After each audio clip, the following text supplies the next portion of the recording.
Now let us try to understand the concept of the poem line by line. The first line: I met a traveler from an antique land who said, here I is the poet, Shelley, who has met a traveler. When their exchange of words starts, the focus shifts from the poet to the traveler.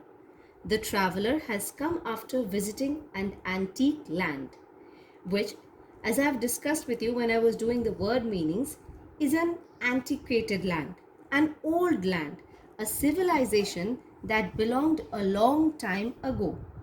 And the achievement of the king also is related to that land. Now the poem continues in the words of the traveler himself, with the poet as his audience,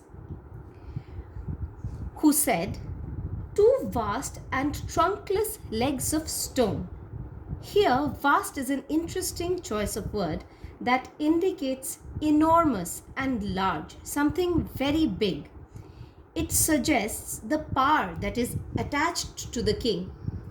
And then suddenly the traveler uses the word trunkless, which means that there is no body attached to the legs. The concept becomes truncated, or the imagination that the reader was cultivating in his mind, something huge, something enormous, something powerful. Now it is cut short. Two vast and trunkless legs of stone stand in the desert. Now that we know that the land was old and is situated in a desert, a vast desert, probably the biggest desert in the world, we get an idea as to which kingdom the poet might be referring to. It is Egypt, one of the seats of the ancient civilizations and known for its power and wealth. Then we come to near them on the sand, half sunk, a shattered visage lies. Near them. Here, them is the pair of legs, and visage means the face. Whose frown, I'm reading again from the poem, whose frown and wrinkled lip and sneer of cold command. Here it's very interesting. Look at the choice of words of the poet.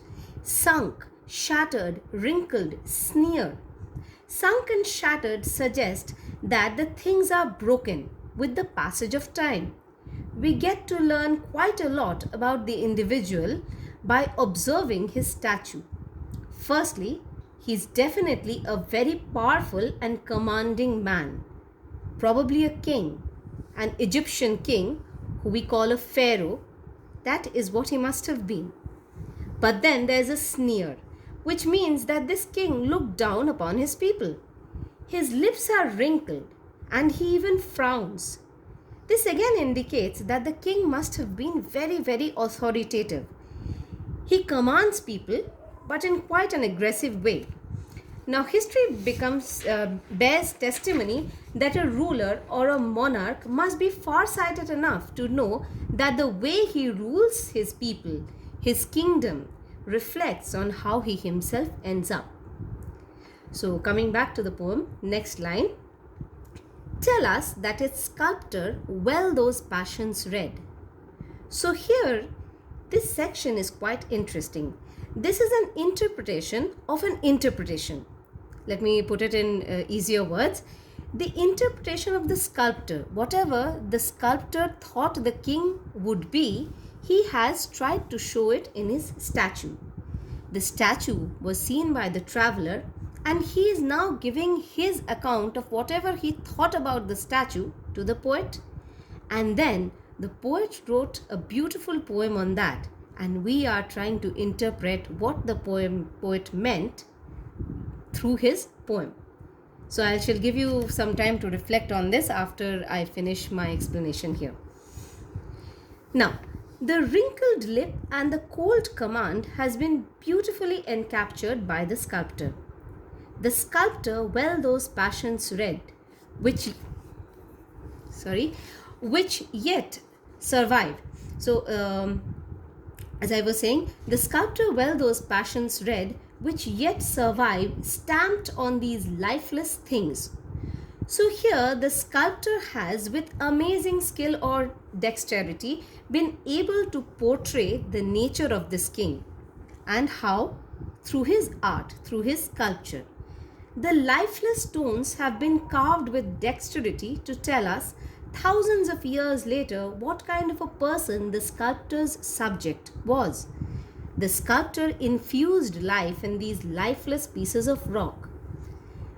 The piece of art has therefore perpetuated and has existed long after the sculptor or his powerful subject, that is the king, have ceased to exist. We can see that art has survived. Nothing else has. Shelley here emphasizes the importance of art, the creation of the artist. And today you see we are reading his poem. That is also an art, a creation. Hundreds of years after the poet has written the poem. So this has also survived centuries. And surviving centuries is a feat unimaginable by the mortal man, however powerful that man might have been during his lifetime. Hence, it would be safe to say that the king would be nothing without his sculptor. It is the art that makes him survive, makes him immortal, makes us see him so many years later. And that is how he stands the test of time. For we would not have known the king had the traveler not seen the statue and found it worthy of mentioning to the poet. Then we come to the next line. The hand that mocked them and the heart that fed. So, the usage of the word mocked here can have two meanings.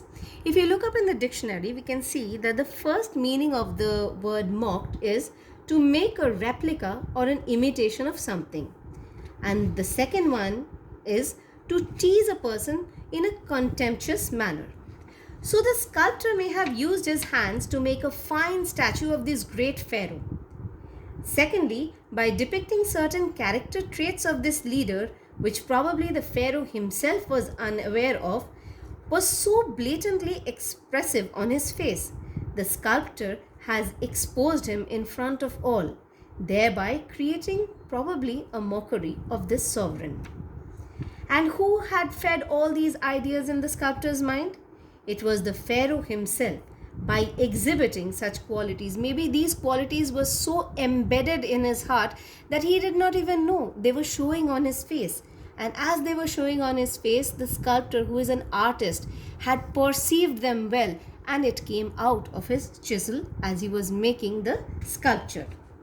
So the hand belongs to the sculptor, but the life that has been given in the facial or given to the facial expressions of the grand statue was fed by the king himself. So the heart that fed belonged to the pharaoh. So this brings us to the end of this octave. Now read the poem again intently, and please feel free to ask me any questions or any difficulty if you have an understanding. We shall start with the next 6 lines or the sestet the next day.